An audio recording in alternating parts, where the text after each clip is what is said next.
Definisi dari anak terlansir dari Undang-Undang Nomor 35 Pasal 1 Ayat 1 Tahun 2014 tentang Perlindungan Anak. Anak adalah manusia yang berusia di bawah 18 tahun, termasuk yang berada di dalam kandungan.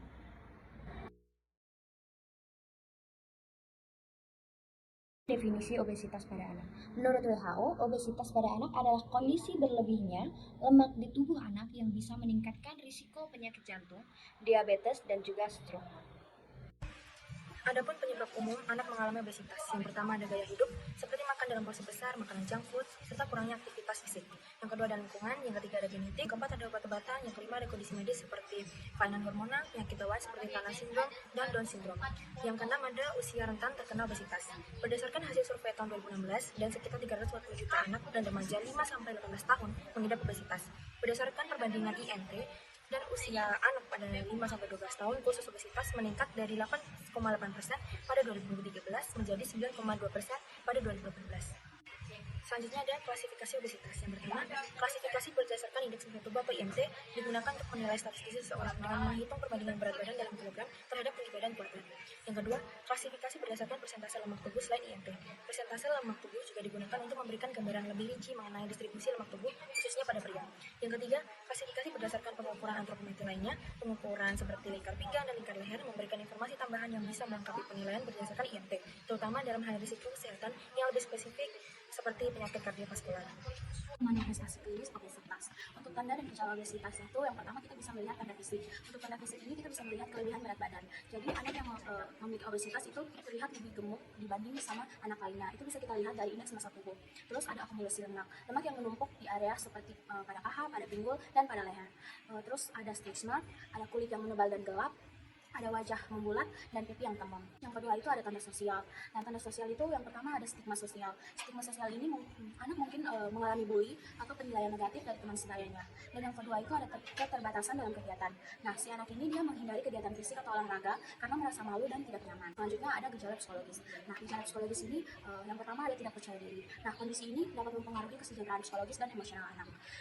Selanjutnya ada keterasian sosial. Nah, anak mungkin merasa terasing dari teman-teman sebaya mereka karena dia memiliki perbedaan fisik. Terus juga ada depresi dan kecemasan. Nah, stigma terhadap obesitas dapat menyebabkan gangguan emosional. Yang selanjutnya itu ada gejala fisiologis. Nah, gejala fisiologis ini ada kelelahan berlebih. Anak mungkin merasa lelah atau lebih cepat dari anak lainnya saat melakukan aktivitas fisik. Terus juga nyeri sendi. Nah, tekanan tambahan dari berat badan dapat menyebabkan nyeri sendi, terutama di lutut dan di pinggang. Nah, terus juga ada ruam kulit. Nah, ruam kulit ini bisa menyebabkan iritasi pada area tertentu yang sering terkena geser. Kita memungkinkan dilakukan secara rutin dan pada semua pasien obesitas dilakukan tes diagnostik seperti tes darah perifer lengkap, lalu tes profil lipid seperti trigliserida, kolesterol total, HDL dan LDL, lalu tes toleransi glukosa oral dan insulin puasa, lalu tes fungsi hati seperti SGPT dan SGOT, lalu tes fungsi ginjal seperti urea, keratin dan asam urat. Untuk dilakukan tes diagnostik ini dilakukan sesuai indikasinya seperti fungsi tiroid, lalu sekresi fungsi growth hormone, lalu kalsium, fosfat dan kadar hormon paratiroid bila dicurigai pseudohypoparatiroidisme, lalu fotoorofaring AP dan lateral bila dicurigai hipertrofi tonsil coadeonaid, lalu sleep study bila untuk mendeteksi sleep apnea, lalu USG hati jika dicurigai NASH, lalu ekokardiografi jika terindikasi klinis, lalu pemindahan MRI otak dengan fokus hipotalamus dan hipofisis bila terdeteksi secara klinis, lalu pemeriksaan analisis kromosom jika terdapat dismorfisme, lalu pemeriksaan analisis genetik jika diduga berkaitan dengan sindrom tertentu. Selanjutnya saya akan membahas mengenai pengkajian keperawatan. Pengkajian keperawatan ada 7. Yang pertama anamnesis. Yang perlu kita tanyakan yaitu keluhan utama, riwayat kesehatan, pola makan, aktivitas fisik, serta penggunaan obat. Lalu yang kedua ada riwayat penyakit terdahulu. Ya, kita juga perlu tanyakan semua penyakit yang pernah dialami, baik berhubungan langsung maupun berhubungan tidak langsung. Yang ketiga, riwayat ibu selama hamil. Kita perlu tanyakan yaitu kondisi kesehatan ibu selama hamil, pemeriksaan kehamilan, vaksinasi toksoid tetanus yang dikonsumsi selama kehamilan, dan infeksi yang dialami saat kehamilan. Lalu yang keempat ada riwayat kelahiran pasien, yaitu informasi terkait tempat dan cara kelahiran, siapa yang membantu kelahirannya, kehamilan ganda, keadaan bayi setelah lahir, serta berat dan panjang bayi setelah lahir. Kita juga perlu tanyakan apakah kelahiran yang terjadi itu kurang bulan, cukup bulan, atau sudah lewat bulan. Lalu yang kelima ada riwayat makanan anak. Tanyakan makanan yang dikonsumsi anak, baik jangka pendek maupun jangka panjang, serta kita juga perlu evaluasi kualitas dan kuantitas makanan.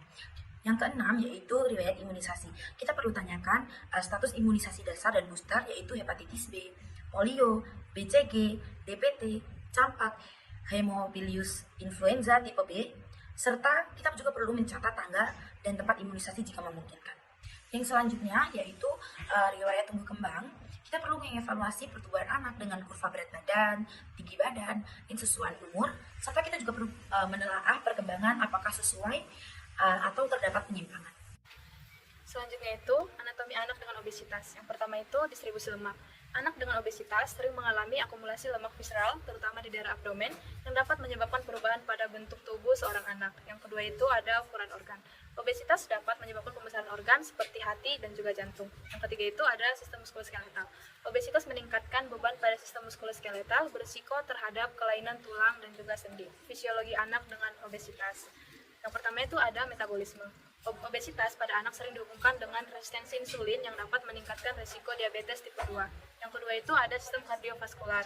Obesitas meningkatkan risiko hipertensi dan penyakit kardiovaskular karena peningkatan berat badan pada seorang anak. Yang ketiga itu ada sistem pernapasan. Anak dengan obesitas cenderung mengalami gangguan pernapasan seperti sleep apnea dan lain-lainnya. Yang keempat itu ada sistem endokrin. Obesitas dapat mengubah pola hormonal yang berdampak pada pertumbuhan dan perkembangan pubertas pada seorang anak. Jenis-jenis obesitas yang pertama obesitas karena gaya hidup. Hal ini merupakan hal yang paling umum terjadi dikarenakan kebiasaan memakan makanan yang buruk seperti makanan cepat saji dan minuman yang manis dan kurangnya beraktivitas atau melakukan aktivitas fisik. Yang kedua adalah obesitas genetik. Anak dengan orang tua ataupun keluarga yang mengalami obesitas memiliki risiko lebih tinggi mengalami hal yang sama, terutama jika dikombinasikan dengan gaya hidup yang tidak sehat. Selanjutnya, obesitas terkait faktor psikologis. Beberapa anak makan berlebihan sebagai respon mereka terhadap stres ataupun masalah emosional lainnya. Selanjutnya, obesitas karena faktor sosial ekonomi. Keluarga dengan keterbatasan ekonomi mungkin kesulitan dalam memberikan makanan yang sehat, sehingga lebih sering memberikan makanan cepat saji ataupun olahan dengan tinggi kalori. Selanjutnya, obesitas akibat kondisi medis ataupun penggunaan obat-obatan. Beberapa kondisi kesehatan ataupun penggunaan obat-obatan tertentu seperti obat steroid atau antidepresan dapat meningkatkan risiko obesitas pada anak-anak. Penting untuk menangani obesitas pada anak sejak dini melalui perubahan pola makan yang sehat dan peningkatan aktivitas fisik. Perlu juga untuk konsultasi dengan dokter anak untuk menilai status kesehatan secara menyeluruh dan mencegah komplikasi jangka panjang seperti diabetes ataupun gangguan kardiovaskular. Berikut merupakan cara-cara dalam pemeriksaan fisik. Yang pertama adalah melakukan pengukuran tinggi dan berat badan, selanjutnya menghitung IMT dan membandingkan hasil dengan grafik pertumbuhan untuk menentukan nilai gizi. Yang kedua adalah dengan melakukan pengukuran lingkar perut.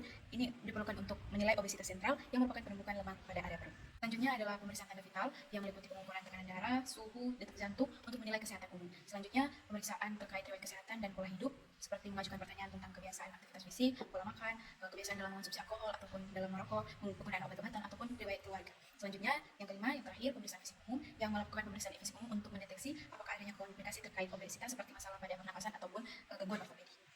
Temuan hasil normal dan abnormal indeks massa tubuh atau yang biasa disebut BMI adalah indeks statistik yang menggunakan berat dan tinggi badan seseorang untuk memberikan perkiraan lemak tubuh pada pria dan wanita dari segala usia. Ini dihitung dengan mengambil berat badan seseorang dalam kilogram dibagi dengan tinggi badannya dalam meter kuadrat atau BMI sama dengan berat dalam kilogram per tinggi kuadrat dalam meter. Angka yang dihasilkan dari persamaan ini kemudian menjadi angka BMI individu tersebut. Baik, di sini ada beberapa patokan yang untuk bisa kita gunakan dalam menghitung BMI. Pertama, sangat kekurangan berat badan itu BMI kurang dari 16,5 kg meter kuadrat. Kedua, berat badan kurang, BMI-nya di bawah 18,5 kg per meter kuadrat. Terus yang ketiga ada berat badan normal, BMI lebih besar dari atau sama dengan 18,5 hingga 24,9 kg meter kuadrat. Kelebihan berat badan yang keempat itu BMI lebih besar atau sama dengan 25 hingga 29,9 kg meter kuadrat. Yang keenam sendiri obesitas, BMI lebih besar atau sama dengan 30 kg per meter kuadrat. Ke obesitas sendiri ada dibagi beberapa kelas. Kelas yang pertama yaitu kelas obesitas 1, BMI 30 hingga 34,9 kg meter kuadrat. Yang kedua kelas obesitas 2, BMI 35 hingga 39,9 kg meter kuadrat. Kelas obesitas yang ketiga, BMI lebih besar dari atau sama dengan 40 kg meter kuadrat. Yang keempat, kelebihan berat badan itu kisaran BMI antara 23 dan 24,9 kg meter kuadrat. Obesitas sendiri itu ada di BMI-nya lebih dari 25 kg meter kuadrat. Berikut adalah referensi-referensi yang kami gunakan. masuk pada etiologi yang pertama, yaitu faktor genetik. Di sini ada dua hal, yaitu ada polimorfisme pada gen FTO dan juga polimorfisme pada gen MC4R. Ini akan menyebabkan terjadinya mutasi genetik berupa gangguan pada senyawa rasa kenyang. Akan berdampak juga pada peningkatan asupan makanan dan menurunkan pengeluaran energi. Hal ini akan menyebabkan disregulasi hormon leptin. Disregulasi ini akan menyebabkan dua hal lain. Yang pertama adalah tubuh tidak merespon leptin dengan baik sehingga anak-anak terus merasa lapar. Yang kedua adalah variasi genetik mempengaruhi laju metabolisme basal dan efisiensi dalam penggunaan energi yang mengakibatkan akumulasi lemak visceral sehingga menyebabkan gangguan sensitivitas insulin dan berdampak pada komplikasi berupa diabetes tipe 2, hipertensi dan juga penyakit jantung. Untuk etiologi yang kedua adalah gaya hidup terutama pada pola makan. Di sini dipengaruhi oleh tiga hal. Yang pertama adalah peran keluarga, misal buruknya gizi yang diberikan oleh keluarga. Kemudian keluarga tidak menetapkan kebiasaan baik dalam pengolahan pola makan, dan juga keluarga tidak membiasakan anak untuk mengatur pola makan. Yang kedua adalah teman sebaya. Anak-anak itu cenderung lebih suka untuk mengikuti gaya hidup temannya. Yang ketiga adalah lingkungan. Biasanya anak mudah terlena oleh iklan makanan dengan kalori tinggi. Tiga hal ini nanti akan menyebabkan perubahan nutrisi lebih dari kebutuhan tubuh anak. Ada faktor fisiologinya berupa makanan yang tidak adekuat disertai dengan ketidakseimbangan intake dan output dapat menyebabkan timbulan lemak pada jaringan adipose terutama pada seputar. Ciri-ciri yang diberikan adalah yang pertama adalah penampilan fisik itu terlihat lebih berisi, kemudian kedua mudah lelah karena ginjal dan hati bekerja dengan lebih keras, yang ketiga adalah sering BAK karena kelebihan protein, yang keempat penurunan serotonin karena kekurangan pati, dan yang kelima adalah penambahan berat badan karena kelebihan kalori. Didukung juga dengan beberapa pemeriksaan yang pertama adalah antropometri dengan pengukuran IMT, yang kedua anamnesis pada orang tua dan anak mengenai pola makan, tingkat aktivitas, faktor risiko terkait dan juga komorbiditas. Yang ketiga pemeriksaan fisik berupa detak jantung, tekanan darah, lingkar pinggang dan perut serta gejala komplikasi. Yang keempat pemeriksaan laboratorium itu berupa profil lipid, gula darah puasa, enzim hati dan juga urea. Yang terakhir itu adalah tes fungsional dan evaluasi aktivitas fisik.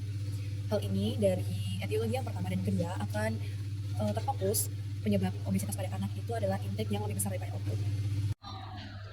Kemudian ada etiologi yang ketiga yaitu pola asuh yang dikarenakan oleh kurangnya pengawasan pola makan anak, orang tua yang sibuk bekerja, ketidakmampuan orang tua tentang nutrisi seimbang, dan ketergantungan pada makanan cepat saji. Penyebabnya yaitu pertama orang tua yang sibuk bekerja memiliki waktu terbatas untuk menyiapkan makanan sehat. Kemudian anak mulai terbiasa dengan makanan cepat saji dan makanan tinggi kalori. Kemudian porsi makan menjadi tidak terkontrol, kurangnya aktivitas fisik yang menyebabkan tanda dan gejala yaitu peningkatan berat badan, konsumsi makanan tinggi, kalori dan rendah nutrisi, kebiasaan ngemil berlebihan, kebiasaan makan di luar jadwal. Kemudian ada pengkajiannya yaitu pengukuran antropometri, tinggi badan, berat badan, IMT dan lingkar perut. Kurangnya aktivitas fisik ini mengakibatkan komplikasi, yaitu intake melebihi output, yang akhirnya menyebabkan obesitas. Selain itu, obesitas juga menyebabkan keterlambatan dalam perkembangan motorik kasar, seperti berjalan atau berlari, dan juga pertumbuhan fisik yang tidak proporsional. Adapun salah satu diagnosa yang terkait yaitu yang pertama gangguan tumbuh kembang. Kriteria hasil dari tindakan keperawatan yaitu peningkatan berat badan dan tinggi badan, lingkar kepala dan indeks massa tubuh membaik.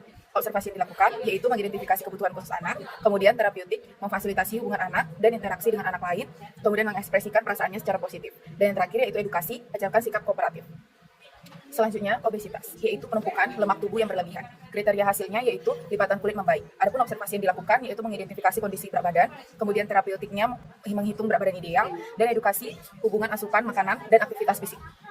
Obesitas menyebabkan kesulitan bergerak akibat berat badan berlebih, dan tanda gejalanya yaitu sakit pada sendi, keterbatasan rentang gerak rom, kemudian penurunan aktivitas fisik, yang akhirnya dapat diambil diagnosa keperawatan yaitu gangguan mobilitas fisik.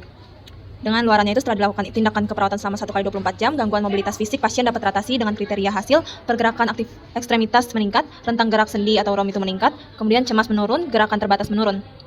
Dengan intervensi dukungan mobilisasi. Observasinya yaitu identifikasi adanya nyeri atau keluhan fisik lainnya, identifikasi toleransi fisik melakukan pergerakan, monitor frekuensi jantung dan tekanan darah sebelum memulai mobilisasi, kemudian monitor kondisi umum selama melakukan mobilisasi. Terapeutiknya yaitu fasilitasi aktivitas mobilisasi dengan alat bantu, yaitu pagar tempat tidur, kemudian fasilitasi melakukan pergerakan, libatkan keluarga untuk membantu pasien dalam meningkatkan pergerakan. Kemudian edukasi, jelaskan tujuan dan prosedur mobilisasi, anjurkan melakukan mobilisasi dini, ajarkan mobilisasi sederhana yang harus dilakukan, yaitu pindah dari tempat tidur ke kursi. Kemudian, obesitas juga menyebabkan penurunan kepercayaan diri dan khawatir terhadap pandangan atau reaksi orang lain terhadap penampilan fisiknya, serta menyebabkan kekhawatiran berlebihan terhadap perubahan bentuk tubuh terutama karena tekanan sosial. Adapun salah satu diagnosis yang terkait yaitu gangguan citra tubuh. Kriteria hasil dari tindakan keperawatan tersebut yaitu verbalisasi perasaan negatif tentang perubahan tubuh serta fokus pada penampilan masa lalu menurun, dan hubungan sosial serta respon nonverbal pada perubahan tubuh membaik. Tindakan observasi yang dilakukan yaitu identifikasi harapan citra tubuh berdasarkan tahap perkembangan identifikasi budaya, agama, jenis kelamin, dan umur terkait citra tubuh. Tindakan terapeutik yang dilakukan yaitu diskusikan perubahan fisik dan fungsinya, diskusikan perbedaan penampilan fisik terhadap harga diri. Tindakan edukasi yang dilakukan yaitu jelaskan kepada keluarga tentang perawatan perubahan citra tubuh, anjurkan mengungkapkan gambaran diri terhadap citra tubuh, dan latih fungsi tubuh yang dimiliki.